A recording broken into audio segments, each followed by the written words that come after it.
Hello, podcast world. Welcome to my channel. It is 7/19/2020. That's July 19, 2020. And it is 12:34 p.m. I'm here to talk to you today about the Netflix movie, or Netflix original movie, I guess, Fatal Affair. Now, I kept hearing people talk about it on Facebook, talking about how it was trash, basically, and how it's kind of bummed out, and how, really, I'll tell you the truth. If you've ever seen any movie where there was a cheating woman, then, especially a married woman that's cheating, let's say it like that, then you got this movie down pegged. Personally, I feel like if you've seen the movie Perfect Guy, it has almost exactly the same storyline. Only difference is, in Perfect Guy, she is single, and in this movie, she's married. And in that movie, you had Sanaa Lathan and Michael Ealy. In this movie, you got, the Nia Long and Omar Epps. Now, all of these are great actors, and I just wanted to give you the rundown and give you my perspective, and that is to start off by saying that originality doesn't really exist anymore. Everything that we watch nowadays is definitely a rerun. Like, come on, can we get something more original? Like, I could pitch a story and get paid. I mean, come on, Netflix. And then I could have recorded that movie. Like, and then I swear to God, it seems like the older actors get, the lazy they get. They just get lazier and lazier. It just seems like I seen someone say it on Facebook, if y'all didn't want to do the movie, then don't do the movie. Like, come on, you're killing us. Like, we wanted to see more intensity, more drama, more action, more, just more. It's always more. You always want to expect more, always want more. And let me give you the rundown. Okay, starts off with the movie, husband recently divorced, ex-wife is alone with her boyfriend or whatever, and next thing you know, you have they're having hot, passionate, steamy sex on the couch in front of the fireplace. Oh my God, I couldn't have done it better myself. And whoever the girl was, that was her name supposed to be Deborah. Whoever she was, she was fabulous. She was a hot and spicy piece, a nice number. And I would have loved to have done that scene myself. That'd have been great. So next thing I know, she's apparently dehydrated and wants to go to the kitchen for some water. She goes to the kitchen, and next thing you know, you hear some background noises, some thumps and dumps and bumps and doo-doo-doops. And from her perspective, it could have been anything. I guess she thought her husband was going upstairs to run some bath water or something, because the next thing you know, she goes upstairs and he's in some water, but the closer you get to that water and you step into the light, it's a pool of blood. So now she's like in shock and gasping, and like next thing you know, two hands come out and go around her neck and mouth and pull her out of scene, and you just know that she's gone. And then that's when the real movie starts to kick in, the main movie. So you see that, starts off with some nice passion and sex scene and everything, and it moves into San Francisco. And I've been to San Francisco. It is one of the worst cities I've ever been to in my life. I mean, especially since I'm from Texas, it is the opposite of everything that I've ever been to in Texas. It's like a reverse Houston. So, especially that one street that you could go down. It's a mystery street. I'm not going to say the name of it, but we all know, I'm pretty sure that you could find that district, and it would be something, a culture shock for someone like me who is, again, I'm from Texas. It's frowned upon what I saw on this street. So you make it down what I'm gonna say the Rainbow Road, and that's San Francisco, or at least that's what a lot of people stereotype and believe. I just want to say that, like Dave Chappelle once told me, you don't want to get the people on the Rainbow Road upset. So I'm just going to overlook the fact that San Francisco and LA and maybe Chicago are all well known for the Rainbow Road. So now we're back to the movie. So Nia Long is driving to the outskirts of San Francisco, which I would, she's getting ready to stop. She's a lawyer, of course, and her husband is a lawyer, of course. Two successful black people or whatever. Nice successful black couple, and they're moving out to the sticks, I guess, and a nice house to where, in order to get in it, you have to push buttons. You don't need a key. You just push some buttons. And that's the kind of house that I wish I could live in. Or I don't need a key. You don't have to be like, oh, I forgot my key. No, I just boop boop boop, push some buttons in, and the door opens. And my thing is, it seems like the nicer the house, the more windows you have. Most of the people I knew, we all pretty much grew up in like manufactured homes, trailer homes, or whatever, or basic 3-bedroom homes or whatever. You know what I'm saying? A few brick homes or whatever. And when I was younger, I thought that if you lived in a brick home, you were rich. Like I just felt like if you grew up in a brick house, your parents were very successful and you were very rich. And when I was younger, I did not understand the concept of money. Until this day, I still am grasping at how the value of a dollar and the worth of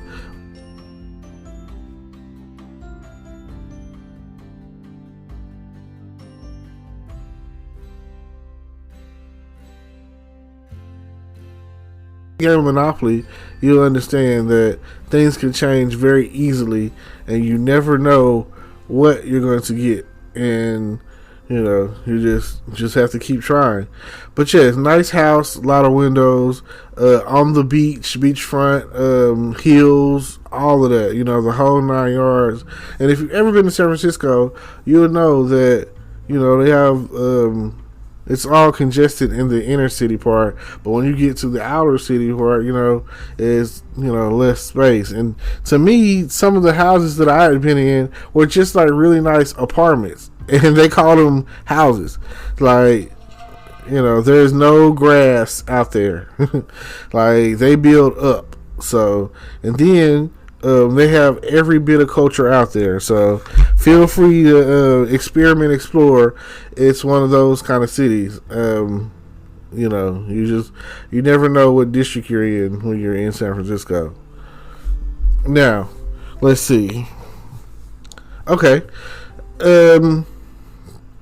With this movie and Perfect Guy, the only major differences is in the Perfect Guy, she is single. So what she has going on is legit.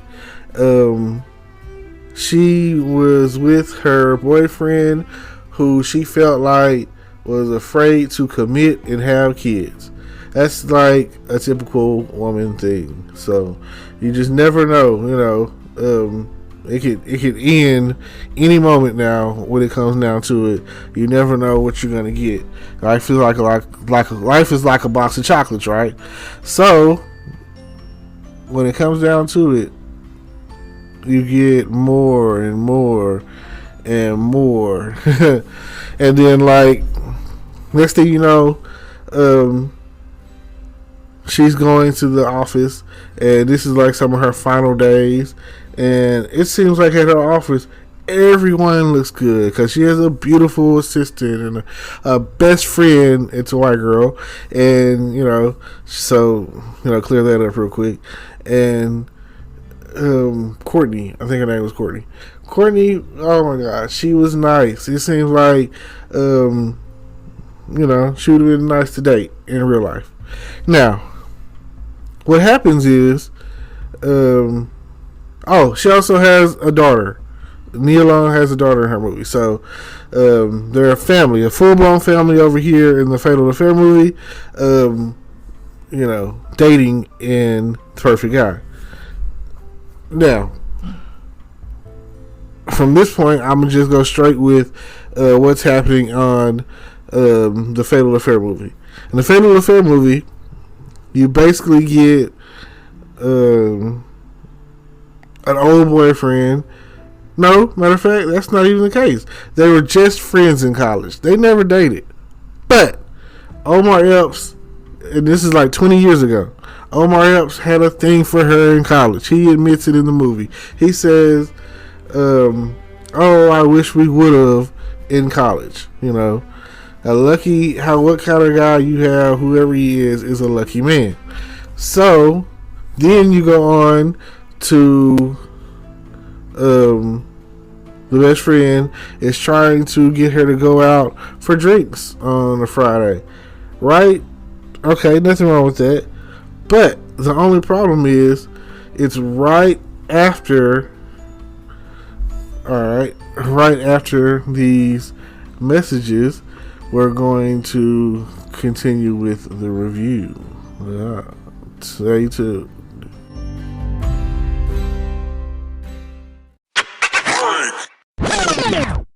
Okay, welcome back. Leading on into the next part of the movie. It seems like the friend Courtney tries to get her to go on a little, girls' night out, and somehow the Courtney stuck at work with work, and she's only got a case that's coming up the next week. Which, didn't she know that before she booked the date? Anyway, well. Somehow Omar Epps gets invited into the equation, and when he goes, he meets up with Nia Long. They sit there and they have a nice bottle of wine they're sitting there drinking off of, and after a while of talking and reminiscing, Nia Long just so happens to get flustered, and she just wants to step away from the table because she needs to go to the bathroom. She's in the bathroom, and next thing you know, Omar Epps comes in, and next thing you know, they're all over each other, and they're kissing, and they're touching, and she has a dress on, so he starts to pull down her panties, and next thing you know, he's trying to whip it out, and as he's trying to thrust up and get up in her, that's when she remembers, oh, I have a husband all of a sudden.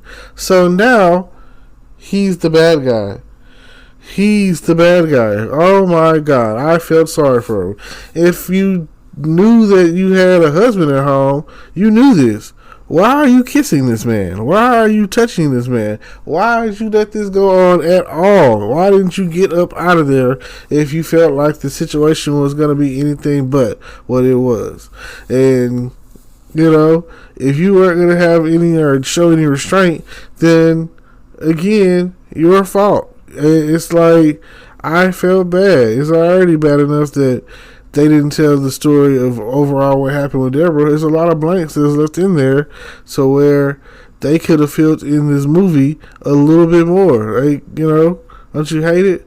I mean, I'm pretty sure they're saving it for the director's cut or something, but at the end of the day, you could do more. Like I said, I could have filmed this thing. Okay, check this out. So Omar Epps goes after her. He goes running after her, chasing after her, and she's like, I can't do this. I have a husband at home, and blah, blah, blah, blah, blah, And she's like, this is my ride, Uber or Lyft, it really doesn't matter. Uber's taking over anyway. Different cities, different strokes, different folks. It's all the same thing. Taxis are like pretty much obsolete, like DVDs and Blu-rays. Streaming is where it's at. And I appreciate you for streaming my podcast. Anyway, thank you so much. Now, she gets in the car and now she's having flashes, hot flashes, of the moment that took place in the bathroom.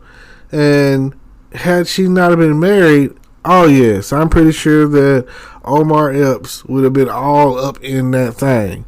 I'm pretty sure that the only thing, had she not been married, she'd have been good to go with her used to be once 20-year-old friend who she was all up in the bathroom with. Now she's going home to her husband, who, I remind you, is still recovering from bodily injuries sustained in a wreck some months back. Now, they never really attach any story to that. It's just kind of like a shocker when you find out. But wouldn't it have been great if Omar Epps had set it up for him to have been in that wreck? Like, come on, writers. Like, what are you thinking? That would have been a nice little added twist to throw in the pot. I know that I just knew that and they could have did it like this. The same point in time when us, the audience, found out that he was taking the medication and all injured or whatever, that they were playing golf. And this is, like I say, let me lead into it first. Okay, so after the fact of what happened, all that misleading, almost sexual encounter stuff took place. That's when Nia Long ghosted him. She wasn't accepting his phone calls. She didn't want to talk about it. And this man is like, what's going on? You know what I'm saying? Because he's single. You know what I'm saying? He likes you. He's single. And this is where women will look at it like, oh, he's being a creep. Or people are like, oh, he's creeping. He's being a creep or whatever. Blah, blah, blah. No, you know what I'm saying? Men want closure. You know, it's not. We don't give a damn that you got a husband at home. Just like when the shoe was on the other foot, women wouldn't care that you had a wife at home. You know, nobody cares. You're married. Who cares? If they would have began a relationship, an entanglement, you know, as they're calling it these days, if that would have taken place, then nobody would have cared. It would have been more intense if that would have happened. But no, she starts ghosting him. He's trying to talk to her over a cup of coffee, over lunch, over dinner, or just to talk, you know what I'm saying, about what happened. He wants to clear the air. He doesn't want any of this awkwardness to go on any longer. He wants everything to be all hunky-dory, and he wants her, you know, to be friends still, and, you know, try to forget that night happened, or possibly even pursue something, because she's the one that brought her marriage into the equation, talking about, here's the misleading part, talking about she's not happy at home, she's sleeping with a stranger, saying all these things that for a person that, a guy that likes you, that's been liking you since college, wants to hear. You telling him what you like, you feeding into his ego. You're like, these, again, ladies, these are very misleading things that you tell someone that if they like you, you know, it's like they say, a shoulder to cry on always turns into a dick to ride on. Just remember that. And that's basically what he felt, you know, and that's why he, like, things went the way they went. A lot of misleading going on in that whole entanglement. So it's horrible that it went that way, and it just really, really sucks that it happened like that. I don't know what to say about any of the other stuff. So, yes, and instead of no. But, again, I'm pretty sure if she wasn't married, it would have went down. They would have been in that bathroom. Like, I've seen so many other movies before them, like on The Perfect Guy.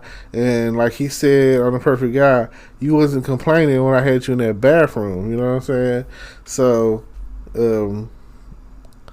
Like, but you have to like they're at the threshold of cheating, so you have to ask yourself like, when is it cheating? Did they cheat or did she cheat on her husband?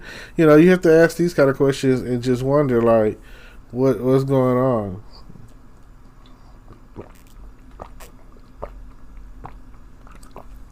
So let me think about it in these terms. Goes home that night, lays in the bed as if nothing happened, and then a week or so passes. He's texting her. She blocks his call, and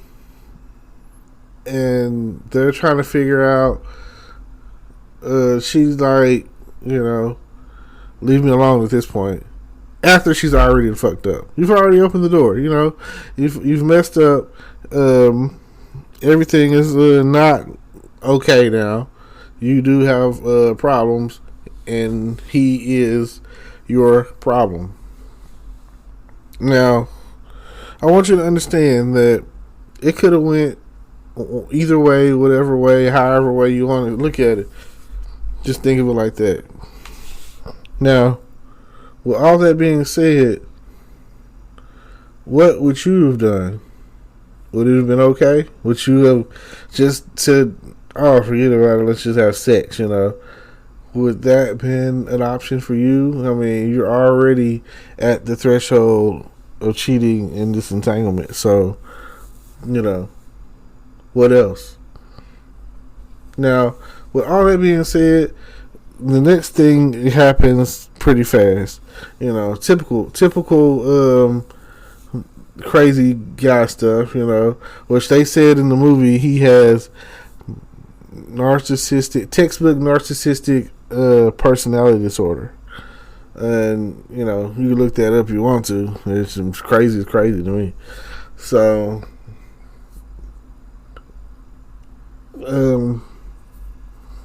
next thing I know, he's sending the video.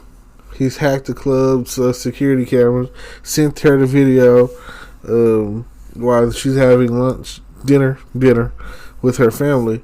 And then, next thing you know, he's dating her best friend, Courtney, and coming over the house with Courtney.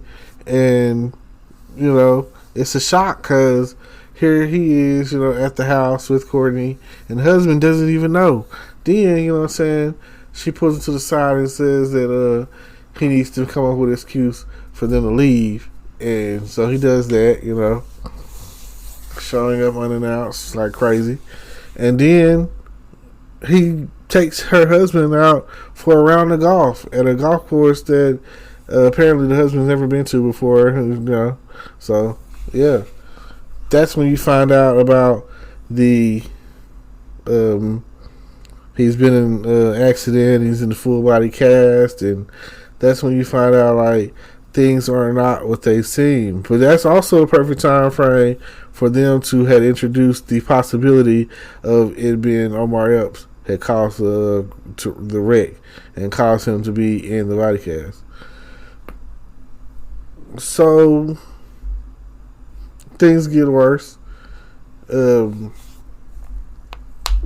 They go to, she finally meets up with him and was like, leave Courtney alone, all this and that, leave her out of this. He was like, you can't say that you didn't feel something that night.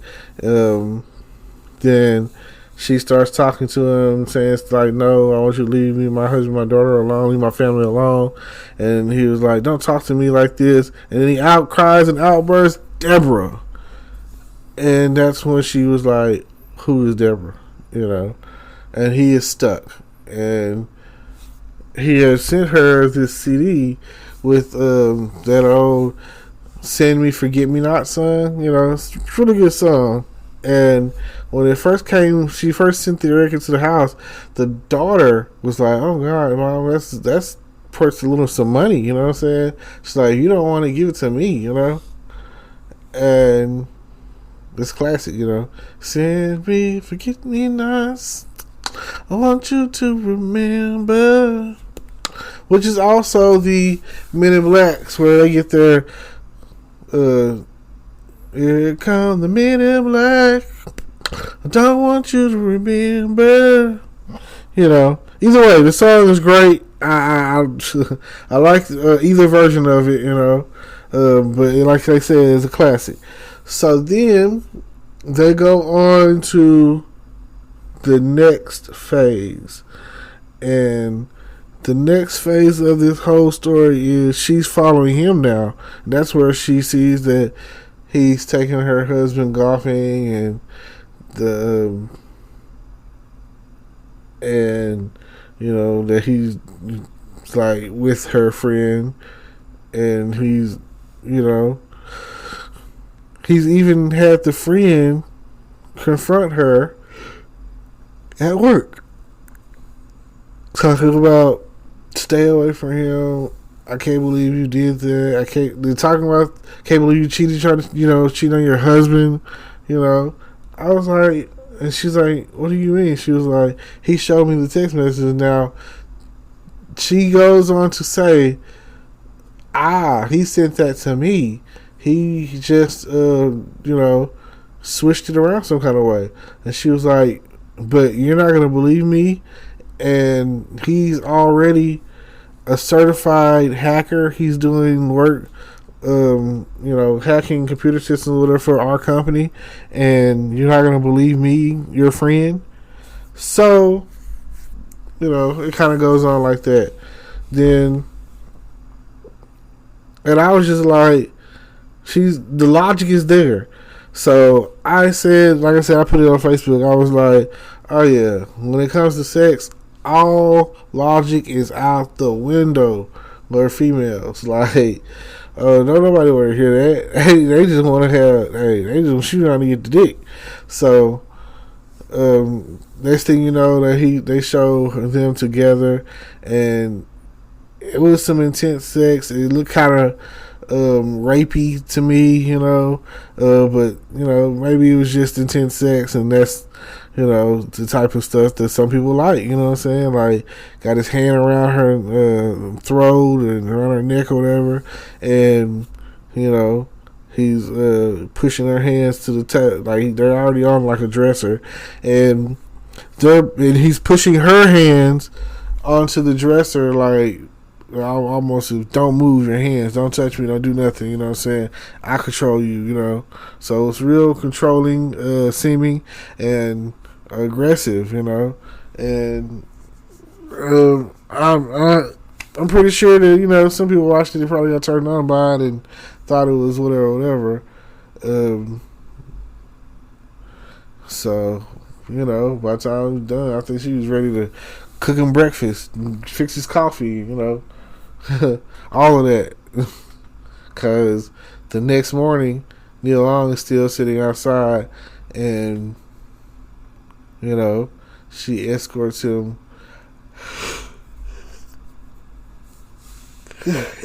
out, whatever. And then eventually, Neil Long finesses her way into her apartment. No, his apartment, into his apartment, and finds his laptop and finds like pictures, old recent pictures, and pictures of his old ex-wife who was murdered, but he was acquitted as a suspect because they did question him or whatever, and he was a suspect, but he got out of that. However, whatever, I don't know. So then,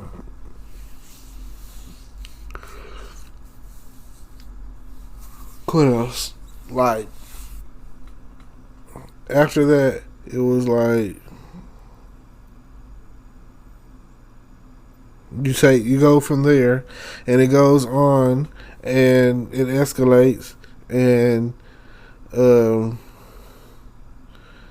first thing that she does is call the best friend. And I just thought that was the craziest thing. Like, oh my God, call the police.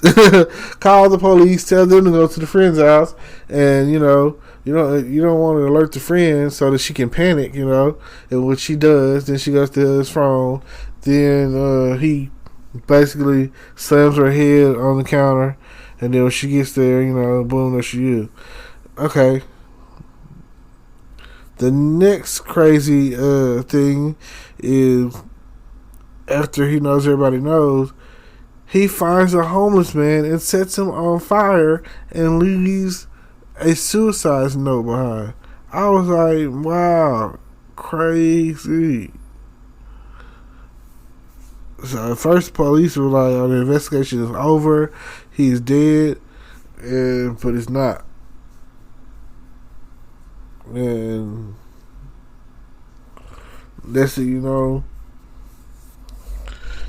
she's at home with her family, and then she gets a call from him. And then when she gets to the office,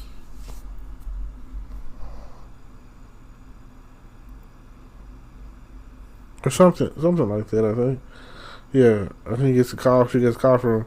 And then she gets to the office, and then the other person in the movie who I thought was just so fine, the Neil Long secretary, black lady, the beautiful black chick.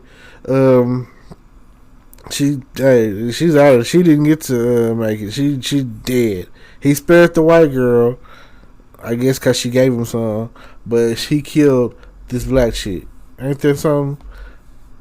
This Wakanda Nubian princess, you know what I'm saying? So next thing I know, she's Neil Long is racing home, but he done already got them. So she calls him and was like, "Don't touch my family," and then like her. Then she called the detective lady and told him that he's still alive, and she was like, "Oh, it'll take us a minute to get over there." So then she gets there. It's a police car in front. No, that's not what happens. The police wasn't there yet. So when she gets there, they're all tied up, and next thing you know, they end up fighting. She gets the knife from him, and then unties their family. Then the police pull up, and they run out of the house. Oh, and I think the daughter, like her best friend, I guess boyfriend or whatever, was there tied up, and then the husband was like, "No, let's go." Almost on some forget that nigga, fuck that nigga, let's go. Save ourselves. So then they go on to get outside. The police officer's neck is cut. Like, duh. The daughter gets out of there. And dad makes sure of that. And then he comes back to help Neil Long. And then Neil Long is on the police car. In the police car, radioing for help. So then she pushed the button to where the lights came on, and you would think that she would have thought to grab the policeman's gun when she was off in the car. She had to think about that. Oh, but my boy Omar Epps did. Mr. Crazy himself was like, "Oh, let me get that." So he does, and okay, the husband comes along and they fight. Next thing you know, the husband's thrown outside of the house. His bones are weak from that wreck. So I want to say his left clavicle or shoulder clavicle, right? That's the bone, collarbone, or whatever it's called. Anyway, his left collarbone is broken at this point, from what I could tell, and he's in pain. He's out of there basically.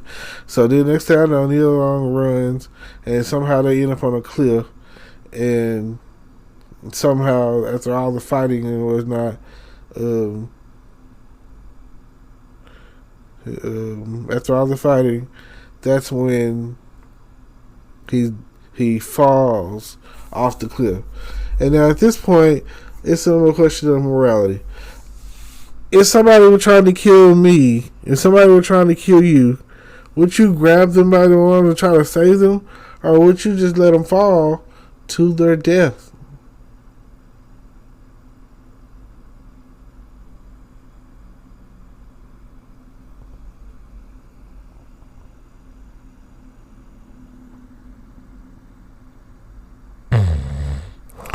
Oh man. Sorry about that. Oh well. I'm gonna go ahead and wrap it up. So it just made me think, like, yeah, if it was up to me, I would have let him go. I would have never tried to save him. The husband's trying to save her, and she's trying to save him. So it just like goes to show, at the end of the day, this whole situation is all her fucking fault. She never should have did what she did, and it comes back to bite you at the end of the day. And if you have an entanglement, it's everyone's going to find. It's going to come to light. So it's smash or be smashed, is what it seems like. And I'm definitely trying to smash like Hulk. So, with all that said, thank you for tuning in. Hopefully, I haven't spoiled this movie for you. Just let me know, and we'll probably, go from there. Don't forget to like, comment, subscribe. Hit the notification bell. Tune in. Support. Read the whatever is going on in the description with the affiliate links and other links that I might have to other whatever. You know what I'm saying? Check me out. Do look on the description or whatever. Just go click it and see what all's going on. Feel free to give a donation. Hopefully, preferably $5, $10, $1. It all adds up at the end of the day. And thank you so very much. And it's been our time. And what else can I say other than peace? Oh, thank you. Hello, YouTube world. Welcome to my channel. Don't forget to like, comment, subscribe, and hit the notification bell so you can be notified when I drop hot content like this. And stay tuned for the next video.